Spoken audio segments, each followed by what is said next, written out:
Magandang araw po, welcome po sa aking channel, Love9TV. Patalasasan po, meron po ba kayong mga properties na napapabayaan or non-performing assets? Plan nyo ibenta, pero wala kayong oras sa pagbenta nito. Kung ito'y pagkakatiwala nyo po sa amin, tawag lang po kayo sa aking numero, usap po tayo, gawan ko po ng video for free. Yes, libre po, wala po kayong babayaran. Tutulungan pa namin kayong mabenta ang inyong property. Kami na po bala sa marketing, sa boosting or paid ads. Even sa tripping, hindi na po kayo mapapagod sa pag-entertain ng mga buyers. Kami na po bala sa lahat. Tawag lang po kayo. Nandito po tayo ngayon sa Silang Cavite kung saan meron po tayong bagong video presentation. Isang private resort na may lot area na 900 square meters more or less. Meron po itong main house, guest house, pavilion, cabana, chapel. At dito po sa area to ay may concrete bench, then side garden. Ito pong pavilion or events place ay kayang mag-accommodate ng mga 70 guests. Meron din pong fish pond, then may trellis. So all set na po. Ito po ay ready for operation na. Kung ayaw nyo mang magnegosyo, maganda rin po ito para sa inyong retirement. Gawa ng napakatahimik po ng lugar, sariwa ang hangin, at malamig po ang klima. Ito po ay nasa mataas na lugar. Ang estimated elevation above sea level ay 1,270 feet. Then kung sakali man po na pasyalan kayo ng inyong mga kamag-anak o mga apo, meron pong guest house at may adult at kiddie pool. So malaki po itong area at marami na rin pong improvements. Sa familiar po dito sa property, opo, na-vlog ko na po ito at ito po yung bagong video. Then update ko lang kayo sa mga improvement dito sa resort. Yan po yung covered carport nung una kong na-vlog ito. Then ito po yung main house. May corner glass, bungalow type lang po. Kaya kung sakali man na may senior citizen or PWD sa pamilya, ito po ang magiging kwarto nila. Dito po sa area to ay yung receiving area. At dito naman yung kwarto. Ito po yung naka-tile flooring. Then meron pong glass windows. Meron din po itong sariling toilet and bath. Maayos naman po ang bathroom fixtures. At ito yung naka-tile bathroom wall. Okay, labas na po tayo para check natin yung ibang parte nitong resort. Then, labas na po tayo dito sa may events place o pavilion. Bago po tayo tumawid dyan sa bridge, at pakita ko muna sa inyo yung isang kwarto dito na pwede pong gawing another bedroom o depende po sa magiging purpose nyo. Pwedeng stock room or pwede rin gawing kitchen na para dito sa bungalow house. Then, dito naman po yung fish pond. So, pwede po yung mag-alaga ng mga isda dyan o gawing koi pond. Hanggang sa dulo po yan. Marami din pong mga ornamental plants sa palibot nito. So, ito po yung tinutukoy ko. Hanggang dito yung fish pond. Pwede pong maglagay ng mga iba't ibang varieties ng isda dyan. Then, balik po ulit tayo dito sa bridge na kung saan meron po itong tubular railing. Then, naka-tile flooring na rin po. Hanggang dito po ay punong-puno pa rin ng mga ornamental plants. Mahilig po sa garden si owner. Then, nandito na po tayo sa pool area. Hindi lang po nalinis yung tubig pero ito pong tile flooring ng swimming pool ay bagong palit po yan. Ito pong adult pool ay meron pong size na 5x8. Then yung kiddie pool naman ay 3x3. So madumi lang po pero bagong palit ang tiles niyan. Kaya wala na rin po kayong ipapagawa. Anyway, upon turnover pwede pong palinis yan. Dito naman po yung shower area. Ito po yung tinutukoy ko na kiddie pool na may size na 3x3. So, para maayos din po ang mga tiles yan. At po ulit yung adult pool. At check natin yung structure sa dulo. May waterfalls po dito. Then may side garden na punong-puno rin ng ornamental plants. Ito po yung pool side dito sa may perimeter fence. So yun po yung kabana. Mamaya ikutan natin yan. At ito po yung isang structure na kung saan dito po yung filtration at pump. Then meron din pong pang babae at lalaking toilet and bath. Naka-tile bathroom wall, may hand wash basin at water closet. May shower na rin po. Lipat po tayo dito sa kabilang banyo o toilet and bath. Halos same size. May shower, tile bathroom wall, then water closet at hand wash basin. So ito po yung mga banyo dito sa may poolside. Then ito naman po yung pump room. Mula po dito sa dulo, yan po ang magiging view. Yan po yung kabana, yung guest house. Sa tapat po ng guest house ay yung multipurpose hall na pwede rin gawing chapel. Dito po ay may concrete bench na pwedeng upuan habang nag-swimming dito. So, ulitin ko po, yan po'y dumi lang naman. Pero itong mismong tile flooring ay kakapalit lang. Dito po sa side ng kabana ay meron pong garden. May concrete bench na pwedeng gawing hangout area. Then naka-trellis na rin po. At dito po sa kabana ay kakasya ang mga 20 packs. Sa loob po nito ay naka-tile flooring. Maayos naman ang bubong. Dito po sa dulo ay meron pong breakfast nook.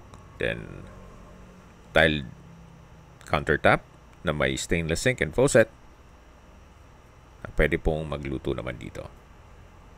So ito po yung kabana. Malaki din po ang espasyo nito. At high ceiling. Ang floor area po pala nito ay 30 square meters. More or less. Then, mula po dito sa poolside, dun po yung bridge na kung saan dyan tayo galing kanina. Yun po yung papunta sa pavilion. Ito po yung adult pool, katabi yung kiddie pool, then shower area.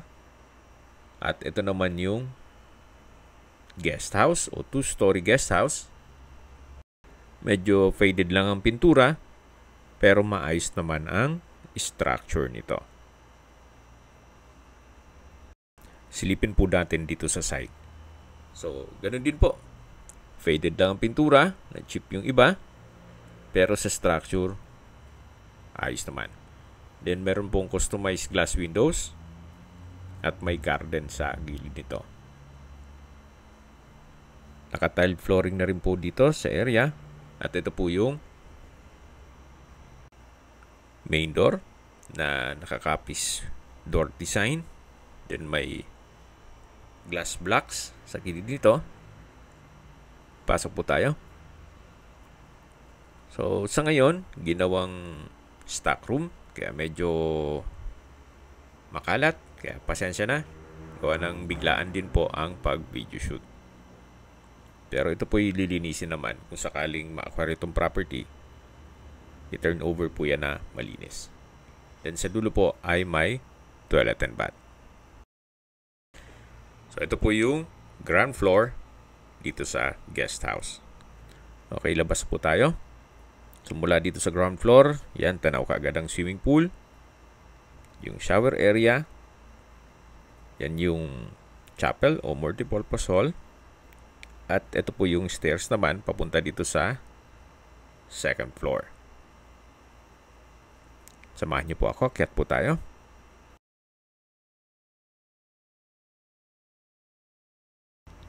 Nandito na po tayo sa second floor. Naka-tile flooring. Meron pong bench. Then, mula po dito, overlooking ang swimming pool. Pati yung multipurpose hall o chapel. Yan po, tungayin nyo po. Meron pong African talisay na malaki na rin. Oh. Napakaganda pong pagmasdan. Yan po yung chapel.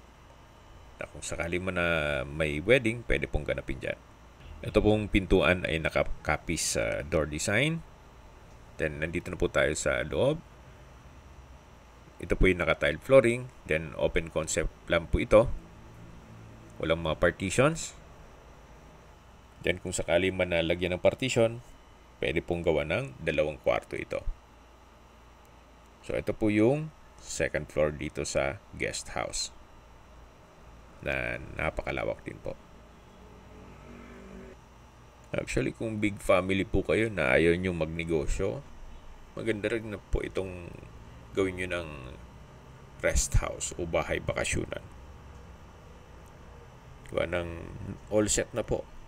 May swimming pool, then may bahay, may garden. So, hindi nyo na po kailangan mag-set up, kundi i-maintain nyo na lang. At tungkol naman po sa dokumento nito, ito po yung tax declaration pero ready na po for titling kung sino man po ang makakabili. So, willing naman po si owner na i-assist kayo sa pag-transfer ng title. Then, dito naman po yung chapel or multipurpose hall na ang floor area po nito ay 50 square meters more or less.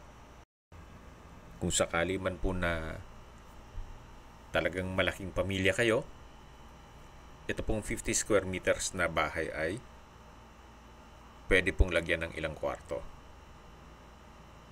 Kaya po nang sabi ko, depende po sa magiging purpose nyo dito.